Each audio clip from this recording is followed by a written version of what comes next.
Hello again! Today's video is about guild halls, housing, and what I think makes them two separate things.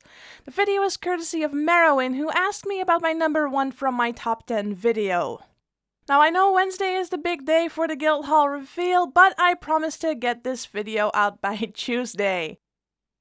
There has been some overlap with me bringing out videos and news popping up. I assure you that none of that is intended. In fact, I recorded and edited the sound for my last video before the Dots and Dashes article came out. I think I'll just blame timing. Maybe I should say I'll do a video on the release date this week and tomorrow we'll know. I think maybe that's worth a shot. Anyway, on to the order of the day. The main difference between guild halls and player housing is that guild halls are in service of the many, or the whole guild to be exact. Player housing, on the other hand, is in service of the one. The house owner is the one that gets most out of his or her house, if not the only one that gets anything out of it at all. Functions that either of these features will have will reflect the target audience. Let's take a look at a feature that could occur in either place. Crafting stations.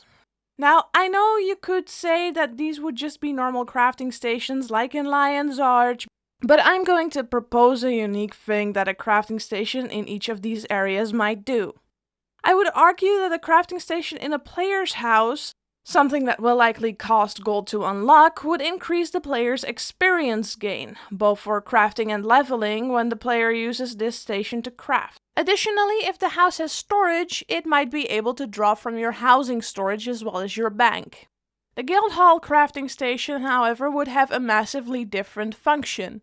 In this case, I'm not going to name any numbers, but what I'd consider as a function is having materials occasionally double up. The copy of the item made is going to a special hall tab of the bank. When players have permission to craft from this tab, do not have enough of the material themselves, the guild hall will provide the missing materials if these are available. Items crafted this way will be account bound. This way the function can't be used for anything other than guild members. The house crafting station benefits only the player in getting stronger, letting them finish leveling themselves and their crafts faster. Where the guild crafting station enables anyone from that guild to gear up faster. There would also be quite substantial differences in how you grow your guild hall versus how you grow your house. How you grow your guild's functions has already been established in Guild Wars 2. Influence is the most likely go-to currency and research the way to spend that currency. Guild halls may well physically expand with further research. For housing, the go-to currencies are likely to be gold, karma, or a mix thereof. Direct purchase is the most likely way of acquisition, unless everyone gets a house from the get-go. Growing your house is not something that occurs in every MMO and can only happen if your house is permanent. Psychologically, no one likes losing progress, and the more effort you put into something, the worse it is if you should lose it. If a house is temporary, this is usually due to server efficiency. So saving how many extra rooms you paid for is likely also considered to be inefficient in this case. If housing is permanent, however, expanding is a much more likely option. So let's have a look at functions that either feature may have, that fit their target goals. This is on the assumption that both features are set up in a way where expansion is possible. Let's first look at housing. Housing is likely to have furnishing as an option. This function is most suited to housing in my experience because letting 40 people squabble over where the couch should go is not really beneficial as a guild function. A house, on the other hand, should be freely furnished, letting people place beds, cupboards, other items of furnishment either freely or on a grid. This will either be supported by vendors that sell furniture, a lot of new recipes for old crafts, or a new craft entirely. These furnishments may play into personal buffs you can get, such as a bed giving you plus 1% experience, chests giving you a few extra storage places, or plants giving you a small karma boost. A room should have a set amount of spaces to place furniture, such as having 5 pieces of furniture at most in a small room. But since you can grow your house, over time more places become available. Note that the buffs would only affect the homeowner. The way you as player decorate your house is personal, and the variety of furniture should accommodate any player having a few choices they like. Another function occasionally associated with housing is gardening, letting people cultivate particular plants. This would, for example, let them cultivate specific herbs that currently only have a chance to drop off mixed herbs. Most houses in other games have a small garden or a table with pots in which things can be grown. This doesn't have to end at plants, however. Players might be capable of purchasing a crystalline advancement chamber or other Asuran doodad that's capable of synthesizing other materials or even consumables. Whether a player grows plants to benefit them financially or to advance their own goals in a more direct way, this is definitely a feature in service of the player. A player could potentially allow an amount of their collected mini-pets to roam their house. It might be possible to teach these pets tricks like taking care of your plants, but mostly this is just to give the player more of a feeling that their house is their place and that their mini-pets are really their pets. Additionally, it's nice to just show off your favorites. Housing should have functions that allow players to cosmetically make a house their own. People that want to RP in their houses may make their house look like a real home.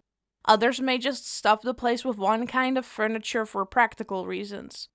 Whichever the case, a house should feel like you, the player, has control over what it looks like.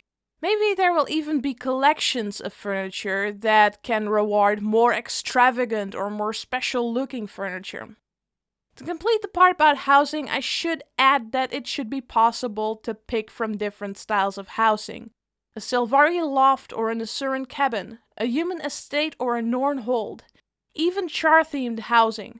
For housing, more aesthetic choices are better. Guild halls, on the other hand, are more practical. These are areas that are dedicated to a whole guild. Aesthetic choices don't add too much here. Out of experience, it even adds strain when people disagree on what the hall should look like. At best, I am expecting that you might be able to pick an architectural style for your guild hall, but no more than that. This is mostly because what one player in a guild loves, the next might hate, and guild hall should be a symbol of unity, not division. The features I am expecting here, as a result, are more practical. The armory and mess hall are the first examples. These are crafting and cooking stations within the guild hall that might sport the functions described earlier. The mess hall might have an adapted version of this mechanic in that it might double up on food rather than materials. It might also serve food from the guild bank, letting people get their food buffs just by walking in. Additional features may include guild recipes. Recipes that you unlock for the whole guild, as long as people are in the guild hall using its stations. Another function I have in mind is the guild mission boards. Remember that number 2 from my top 10? Yes, that's it, guild commissions. These would fit perfectly in the guild hall, either in the form of a board full of posters, fairy tale style, or just a pair of NPCs that give you the available options every reset cycle.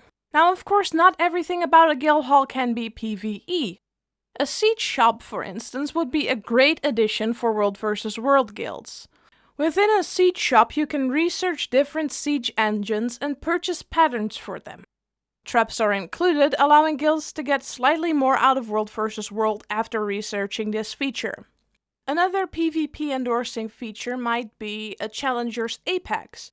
This should be a part of guild halls that people from other guilds can see. Here the guild's trophies, PvE, SPVP, or World vs. World hang from the walls, and here other guilds can request combat. This request will show in the form of a banner that can be interacted with between guild halls to establish a date and time for the particular skirmish. Now, these features are just speculation, and by no means a full list of all things I conceive to be possible. I'm particularly excited about finding out the nitty-gritty on the Guild Wars Twitch Wednesday and see what guild halls will truly shape up to be. Please remember to subscribe to my channel if you like my videos, and I'll see you back here soon.